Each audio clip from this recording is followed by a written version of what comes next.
जैसा कि आप सभी जानते हैं, इस वीडियो में हम लोग सॉल्व करेंगे झारखंड बोर्ड का जेसीईआरटी मैथ प्रश्नावली 15.2 का क्वेश्चन नंबर 1। तो देखो, क्वेश्चन नंबर 1 में हमें दिया हुआ है घनाभ का आयतन ज्ञात कीजिए। तो आप जानते हो घनाभ का आयतन क्या होता है। तो एक फॉर्मूला है।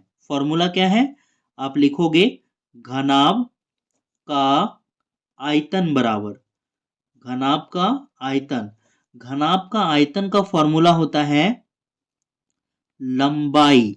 क्या होता है? लंबाई गुना चौड़ाई गुना ऊंचाई। ठीक है। फॉर्मूला क्या होता है? घनाभ का आयतन बराबर लंबाई गुना चौड़ाई गुना ऊंचाई। अब देखो, लंबाई तो हमें दिया हुआ है। कितना दिया हुआ है? 6। चौड़ाई कितना दिया हुआ है? 3। ऊंचाई कितना दिया हुआ है? 2। तो इनको गुना कर दीजिए। 6 3 जा 18, 18 2 जा 36, और यहां पर आएगा ये मीटर क्यूब में आंसर। ठीक है। देखो, यहां पर ये मीटर में दिया हुआ है ना, तो यहां पर मीटर लिखोगे और मीटर क्यूब लगाओगे। जब भी आयतन निकालते हैं तो हम लोग क्यूब लगता है आंसर में। तो अब इसी का बी नंबर बनाओ। क्या लिखोगे? घनाभ का आयतन। घनाभ का आयतन फॉर्मूला क्या होता है? लंबाई गुना चौड़ाई गुना ऊंचाई। तो लंबाई कितना है? 12। चौड़ाई कितना है? 9। और ऊंचाई कितना है? 5। तो मल्टीप्लाई कर दो। 12 9 जा कितना होता है? 12 9 जा 12 नमे 108, और गुना कितना बच गया इधर? 5। इन दोनों को गुना करेंगे तो कितना आएगा? देखो, 5 हठी 40 का 0 हाथ में बचा 4, 5 0 जा 0 और बकिया 4, 5 एकम 5।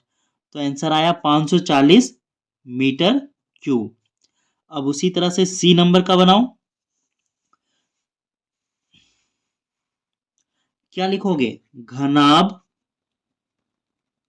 का आयतन। घनाभ का आयतन का फॉर्मूला लंबाई गुना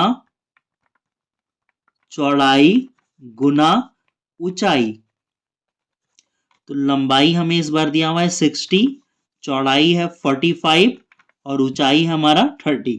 तो पहले इन दोनों को मल्टीप्लाई करो। ठीक है। देखो, 0 है ना, तो 0 उतर जाएगा। 6 5 जा 30, 30 का 0 हाथ में बचा 3, 6 4 जा 24, 24 और बकिया 3 होगा 27, और इधर कितना है? 30। अब इन दोनों को गुना करके आंसर लिख दो। देखो, यहाँ 2 जीरो है और यहाँ 1 जीरो, टोटल कितना हो गया? 3 जीरो हो गया, है ना। अब गुना करो। 3 7 जा 21, 21 का 1 हाथ में बचा 2, 3 2 जा 6, 6 और बकिया 2 8। तो ये भी हमारा आंसर आ गया। अब हमारे पास जो लास्ट है डी नंबर, तो इसको सॉल्व करो।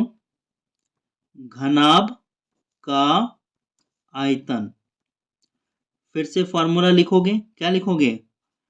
लंबाई गुना चौड़ाई गुना ऊंचाई। ठीक है। तो लिखो, लंबाई 6 है, चौड़ाई 4.5 है, और ऊंचाई 4 है। 6 5 जा 30 का 0 हाथ में बचा 3, 6 4 जा 24, 24 और बकिया 3 होता है 27। एक अंक के बाद पॉइंट है तो एक अंक के बाद पॉइंट लगा दो। ठीक है। और पॉइंट के बाद 0 का वैल्यू नहीं होता है तो काट दो। अब इसको गुना करो। 4 7 जा 28 का 8 हाथ में बचा 2, 4 2 जा 8, 8 और बकिया 2 होता है 10 मीटर क्यूब आंसर। अब जो 2 नंबर है उसको हम लोग सॉल्व करेंगे अगले वीडियो में।